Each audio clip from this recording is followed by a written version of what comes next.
Here is your rewritten 800-word video script, smooth, emotional, and cinematic, without any headings or subheadings. The park was unusually calm that chilly afternoon, the kind of quiet that settles after a long storm. Everything looked washed clean, yet somehow heavier. Bare trees lined the path, their branches shaking slightly in the cold wind. On a bright green bench near the far side of the park, a young woman sat with a small boy, their thin coats doing little to protect them from the cold. The woman rubbed her trembling hands together for warmth, while the boy, no older than 7, stared ahead as if waiting for someone who was late, far too late. A man passing by slowed his steps when he noticed them.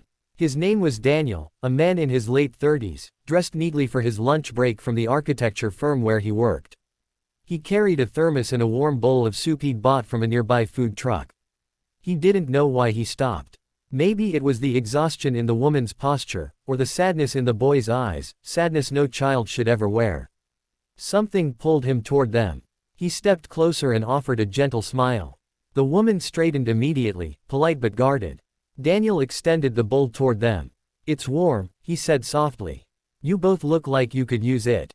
The woman shook her head and whispered, "We're just waiting for someone." Daniel nodded and sat a short distance away on the same bench. Those 5 words lingered in his mind, carrying a quiet ache he felt deep inside. The woman's name was Elena, and the boy beside her was Noah. They had been coming to this park every day for weeks. She hadn't planned for their lives to fall apart the way they had. After losing their apartment, they spent their nights at a local shelter. And 3 months earlier, Noah's father had left for a construction job out of town and never returned. His phone went dead. No one knew where he'd gone. Police reports led nowhere. Elena lived in a painful limbo, caught between hope and heartbreak. Daniel didn't know their story yet, but he recognized the heaviness of grief. His wife had passed away 4 years earlier, leaving him alone with long, empty evenings and the kind of loneliness that clings quietly. He watched Noah glance at the soup with quiet hunger.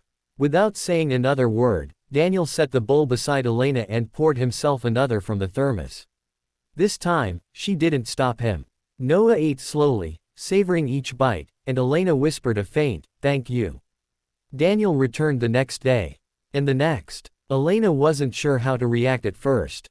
Maybe he felt sorry for them. Maybe he was simply a kind stranger with extra time. But he didn't pry, didn't ask uncomfortable questions. He simply sat with them, sharing warmth, food, and small moments of gentle silence. Little by little, trust bloomed between them, not through words but through consistent kindness. Daniel brought books for Noah, printed job listings for Elena, and walked them safely back to the shelter after her night shifts at the diner where she eventually found work. Still, whenever Daniel gently suggested she deserved more than waiting, Elena would repeat the same line, "We're just waiting for someone." He didn't argue. He understood waiting. He understood not wanting to let go. Winter deepened, turning the park pale and silent. One afternoon, he found them again, Noah coughing, cheeks pale from the cold. Daniel didn't hesitate. He took them straight to a clinic, quietly paid for the medication, and told Elena she didn't need to thank him. That night, she cried, not out of fear, but from the unfamiliar feeling of being seen, supported, cared for. As spring approached, Daniel invited them to dinner at his small home. It was tidy and warm, but lonely. Noah's laughter filled the rooms, replacing the silence Daniel had grown used to. In time, their lives began to merge naturally. Daniel helped Noah with homework, fixed Elena's phone, and drove them to school and work when he could. He didn't replace anything or anyone, he simply became part of their world. Then everything shifted one evening when Elena received a call. A hospital 2 states away had found her husband. He had survived a car accident months earlier and suffered severe memory loss. Only recently had fragments of his past returned, enough for him to remember her name.